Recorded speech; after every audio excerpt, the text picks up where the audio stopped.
हम भगवान को प्राप्त नहीं कर लेते जब तक हम शिव को प्राप्त नहीं कर लेते, भगवान की विरल भक्ति को प्राप्त नहीं कर लेते, तब तक हमारा जन्म और मरण ये प्रपंच चलते रहना।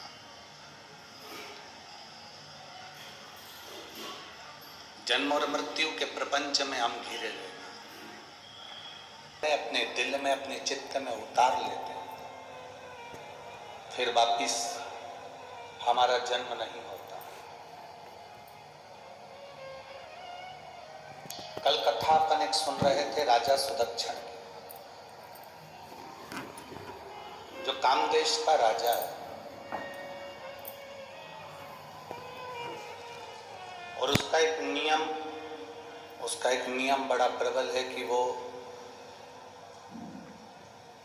108 बार भगवान का नाम निकलवाता है, शिव का नाम निकलवाता है, उसके बाद न्याय करता है, उसके बाद दान देता है।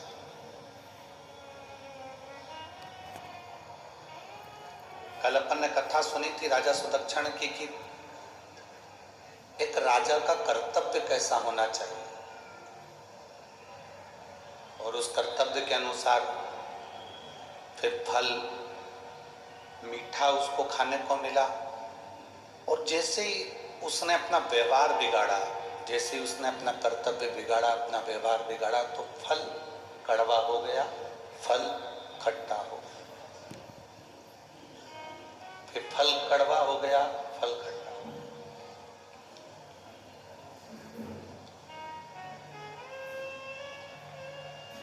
आप अपना व्यवहार जब तक अच्छा रखते हो, डीले कम कर दे बाबा, आप अपना व्यवहार जब तक नहीं जन्मा जिसकी जिंदगी में कोई कमी ना रही हो,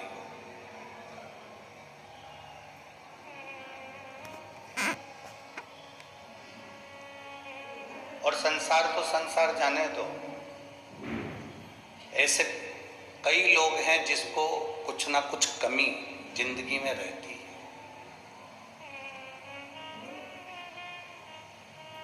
आसमान को भी कमी लगती होगी क्योंकि उसके पास में जमीन नहीं होगी, और जमीन को कमी लगती होगी कि उसके पास में आसमान नहीं होगा। ऐसी दरी पर, एक गोदड़ी पर, एक जगह पर आप सो जाते हो और आपको नींद आ जाती है। जब आपकी गरीब परिस्थिति, साधारण सा जीवन जब आप जी रहे थे, उस समय पर आप एक गोदड़ी बिछाकर, एक गादी बिछाकर, एक दरी बिछाकर सो जाते थे तो आपको नींद अच्छी आ जाती थी। बोलो जी जी, सही बात है कि गलत है? अब जब आपका खुद का कमरा बन गया, खुद का रूम बन गया, रूम में पलंग बन गया, डनलप का गद्दा लग गया, ये वाले बल से चल रहा है, सुनिए आगे। जब डनलप का गद्दा लग गया, अच्छा कम्बल मिल, और जब सब कुछ अच्छा मिल गया, तब भगवान ने नींद वापिस ले। जब नींद है तब हमारे पास में गादी नहीं है। जब गादी है तो हमारे पास में भोजन नहीं है, और जब भोजन है तब भूख नहीं लग रही, तब भूख नहीं है। ऐसा कोई संसार में जन्मा ही नहीं जिसकी जिंदगी में कोई कमी नहीं, जिसके जीवन में कोई कमी ना हो, ऐसा संसार में कोई ना जन्मे। तकलीफें, कष्ट, दुख, ये सब हमारे जन्म से लेकर मृत्यु तक हमारे साथ में चलते रहना है। हमने जन्म लिया उस दिन से हमारी जिंदगी में ये दुख, ये तकलीफ, ये कष्ट चलना। अब जब हमारी जिंदगी में ये दुख, ये तकलीफ, ये कष्ट सब चलना है, तो फिर हम रोकर अपनी जिंदगी क्यों निकालें? शिव जी के पास में जहर आया, विष आया, शंकर भगवान ने उस जहर को, उस विष को पिया। माता सती जलकर भस्म हो गई, शिव जी ने वो विष भी अपने हृदय में धारण कर लिया। बीमारी, रोग, जीवन में ये तकलीफ है, ये कष्ट, ये बीमारियां, ये तकलीफ, ये रोग हमारे जीवन में हमारे जन्म के साथ चलते हैं, हमारे जन्म के साथ। अब उसको तुम रोकर काट लो चाहे हंसकर काट लो,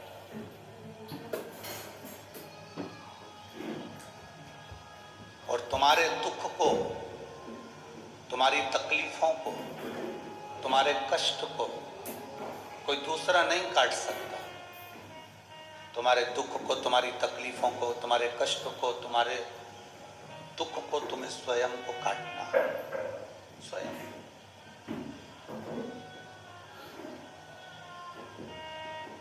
कोई दूसरा तुम्हारे दुख नहीं काटने वाला, कोई दूसरा तुम्हारे कष्ट नहीं काटने वाला है, काटोगे तुम स्वयं।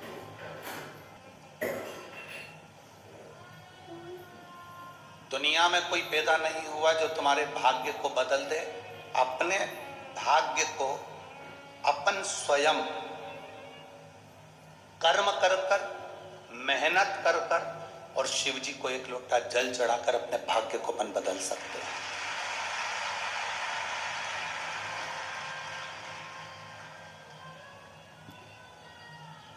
आपको स्वयं मेहनत करना पड़ेगा, आपको स्वयं कर्म करना पड़ेगा। सियोर वाला महाराज नहीं आएगा तुम्हारे साथ में कदम से कदम मिलाकर तुम्हारे साथ चलने के लिए, पर इतना विश्वास जरूर कहता है कि सियोर वाला महाराज तुम्हारे साथ कदम से कदम मिलाकर चलने के लिए नहीं आएगा, पर तुमने जो लोटा भरकर जल चढ़ाया है, जब जब तुम्हें ठोकर लगेगी या तकलीफ आएगी तो वो एक लोटा चढ़ाया हुआ जल महादेव जरूर तुम्हारे सामने।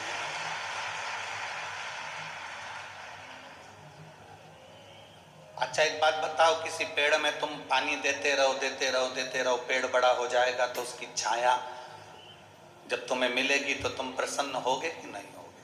अच्छा लगेगा ना तुमको कि वृक्ष नहीं डाले थे तो हमको ये छाया मिल रही है, हमको ये छांव प्राप्त हो। कोई फलदार वृक्ष होगा तो आप उसमें पानी डालते रहे तो वो आपको फल दे देगा।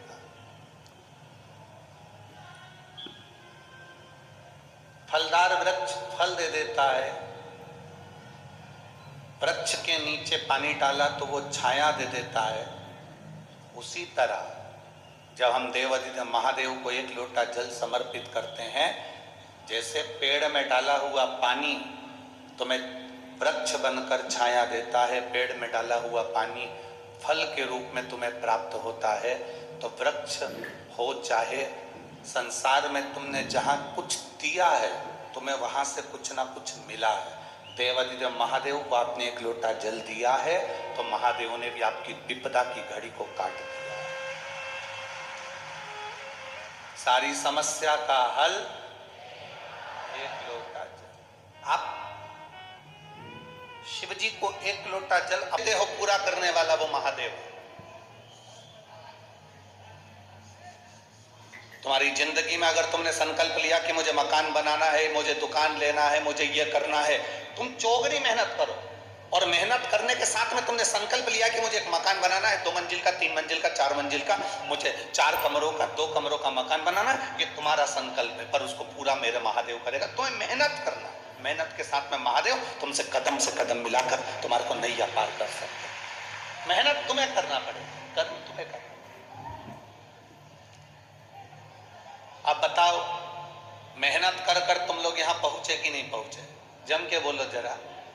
गाड़ी छोड़ी होगी वहां, पैदल चलकर आए होगे यहाँ, आते आते पानी की बोतल भी लाए हो, लोगों को बांटने के लिए कुछ सामान भी लाए हो, तो कंधे पर तोक कर लेकर आए होगे, क्योंकि गाड़ियां तो कोई आने देता नहीं। बोलो सत्य है कि गलत है? अब आप आए, सामान लेकर आए, मेहनत कर कर आए, परिश्रम कर कर आए, और साथ में आने के बाद तुमने देखा कि पंडाल तो बहुत लगा पर भीड़ इतनी ज्यादा है, तो धूप भी पड़ रही है, उस धूप में तुम बैठे हो। बोलो बैठे हो कि नहीं बैठे? धूप में बैठे। उस धूप में भी तुम परिश्रम कर कर तुम यहाँ पहुंचे हुए हो, संघर्ष कर कर तुम यहाँ पहुंचे हो, तो अब इतनी मेहनत तुमने करी है, तो मेहनत का फल क्या मिल रहा है कि हम यहाँ बैठकर भगवान शंकर की कथा सुनकर अपने भीतर विश्वास को प्रकट कर रहे हैं कि शिव है, शंकर है, हमारा भरोसा पक्का हुआ।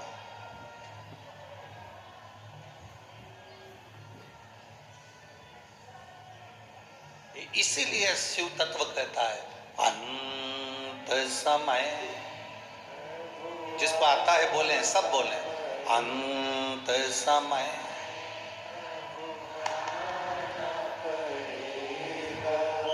वचन दिया तो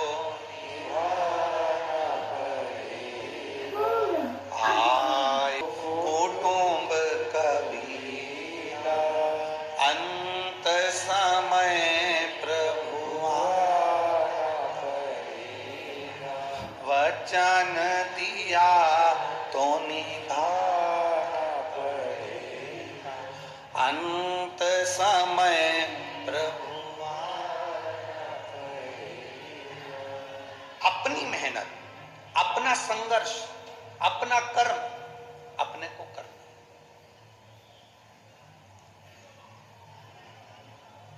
अपनी मेहनत अपन नहीं करेंगे, अपना संघर्ष अपन नहीं करेंगे, अपना कर्म अपन नहीं करेंगे, और अपन सोचें कि मैं बैठा हुआ हूं, मैं कुछ नहीं करूंगा, मैंने एक लोटा जल चढ़ा दिया है तो सब बाबा करेगा। तो मेहनत आप जल चढ़ाया है, वो जल तुम्हारे कब काम आएगा? जब तुम टूट रहे होगे, तुम भीतर से हार चुके हो, भीतर से जब तुम हार गए, टूट गए। एक पत्र लिखा किसी बहन ने,